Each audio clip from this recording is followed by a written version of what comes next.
Hello guys, how are you? I hope you are okay. I hope you are fine. Thank you so much for clicking. Thank you so much for tuning in. For those who are here for the first time, my name is Rosemary Msiwa. I'm a 22-year-old young lady. I don't know what to say. I got married recently. So on this channel, I made videos about my life, my everyday life, how I spend my days, story time, my past. It's everything about me. Like I'll be just sharing with you guys my life journey from where I started knowing I'm a human being to where I am today. So as you saw on the title, today I'll be talking about the day that I got robbed in Zimbabwe. Like my first time kurobewa, and I think that was it. I was just robbed once. Yeah. So let's get into it. So when I finished my A level, I went to work as a maid in one of the suburbs in Harare. I forgot the name, to be honest, but if I think I'll write on the screen. So I went there to work, and I was working for this young lady. She was in her late 20s. She was so nice, like that. Some people, when the guys, that lady has got a good heart, and I even one like a toddler, something like 4-5 years. So I worked there for some few months. So when I decided to quit,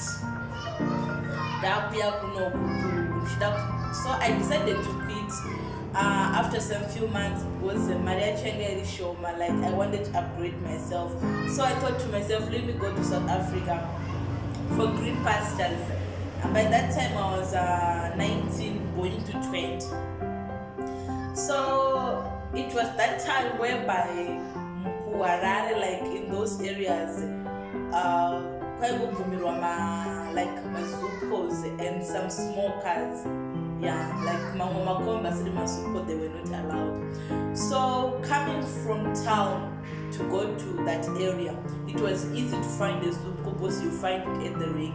But coming from where we were living to town, it was so difficult because the taxis will Makombi, they will pass like going to the next bus stop. So when they are going to town, they will come Akatosara already from where they will end, from where they've ended. They will be full already, to an extent that I was supposed to take So what I did, I was given my money, I packed my bags, I packed everything. Then I went to Parrot. Then I saw this small car. We used to go to town all the time. When we go to town, we used to use those cars. So we always use those cars when we are going to town. So, but this day it was just a bit like for me. So I missed that car. There were like 4 people in that car. There was a young man, like I think in the mid-20s, was the driver, and there was a lady, a fake lady, who was sitting on the mother's seat. And there were 2 guys. They were wearing suits, like black suits. They were so nice. So when I stopped the car, the first thing that I asked them was like town, and they said yes, town. And I was like, okay. I was holding 10 years on my right hand, and then my handbag, my cell phone, and my other bag for clothes, the big bag for clothes. And I was like, I've got 10 years to have changed, because it was 50 cents from where we're living to town. And the guy opened the dashboard. I don't know, it's called the dashboard, that one.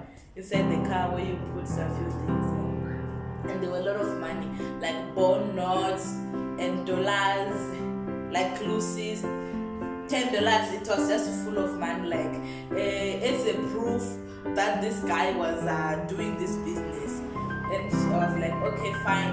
Then the driver said to one of the guys who were wearing suits, may you please help the lady with the bag to put in the boot. That guy came off at the bottom of rug, put my bag there. Then you know this thing about us people, like nowadays, go in a motor, like you be busy with your cell phone. That's what I did.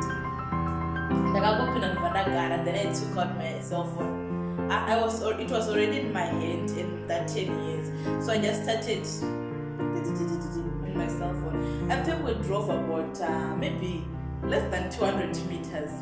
Then one of the guys, these guys, they were sitting like one here. Then I was at the door like machete. One of the guys just grabbed me from the neck and put my head on his legs. And what if I go to Manya? It should be off route, like it was supposed to go straight, but they turned the left side. I didn't scream, I didn't do anything. I didn't even think of anything. Because I was like, what's the problem? At first I thought maybe the car is having the accident, so maybe we are shaking. But later on I realized no, because one of the guys took out a knife and a gun, but I'm sure it was no, they didn't take out a gun. It was only a knife. Yeah. And they said give us everything. And I was like, I only have this man 10 years. They took off my cell phone. They said, if you have money in your bra, give us everything. They took everything, like even my handbag. They said they do whatever. They took everything. Then we went like they drove to a certain position. These people, they were into this business, so they knew where to drop off people after robbing them. So I got to on a certain position, like on the other side, like on that area. So there was no one on the road. It was just quiet, and they dropped me. Like they pushed me, and no. Before pushing me, the driver came off and took off my bag like that with clothes, and he put them down. And then he went back. After that, the guy was sitting next to me, just pushed me. Then they turn, but then I never mind us a number plate. They turn again. That's when I saw these guys, they already knew their business. Like they've been doing this for years. So I didn't cry, guys. Everything was taken. I didn't have a phone, cell phone, or anything. Like I stood up, I took my bag, then I started walking, asking for help. Then from there I got help, then blah blah blah. Fast forward, I went where I was going. But from there, and the queries will shika. No matter what, I would rather wait for a bus in nowhere to buy. I don't.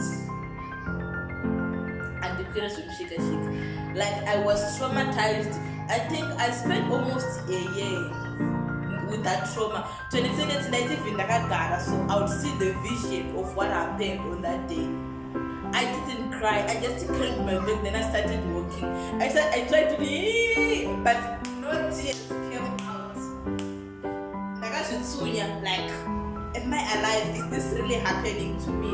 Like, why God? All the money was taken, everything was taken, and then the driver said to me, "You are alive. We didn't take your clothes, so just take your clothes and go." I tried to scream at one point, if I'm not mistaken. Then the driver was like, if you scream, those guys will cut your head just to cooperate, and then they will leave you. And I tried to explain to them, I'm coming from work, I'm a maid. Yeah, this. Yeah, what thinking that maybe they will feel bad for me. And I was young. I didn't have even those big sticks and nothing. Now I'm short now. And by that time I was slim. Like I was looking like a baby. But to be honest, if one of those guys saw this video, but you opened blessings for me, boss. Look at me where I am today. But guys, to be honest, you should be careful. You should be careful, because there was a lady. This lady was old enough to be my mother. Imagine someone who have got kids. I know the lady have got kids, but that lady was old. She wasn't even saying anything. She was just quiet, sitting there quietly. A lady who doesn't have a heart of a mother to rob a child who is coming from work as a maid trying to earn a living, and then you rob and you take everything that child has worked for so long. Imagine. And then you are a lady. For men, I would say maybe they don't know labor pain. They don't have that heart of a mother. What about a lady? A lady robbing your own child. You know that you're a mother to someone, but you rob someone's child. To be honest, I was heartbroken. And that's when I learned that would sing. And some people, when they would sing, sure, you want to be rich, you want to earn a living from someone's sweat. From a child's sweat. Imagine if they can rob a baby, a 19-year-old girl who will be looking like a 14-year. People are heartless out there. Zimbabweans, people are heartless. I don't wanna lie, people are heartless. But anyway, guys, thank you for watching my video. This was a short video. I just wanted to share my life experience and if someone saw this video, I know one day because yeah, thank you so much.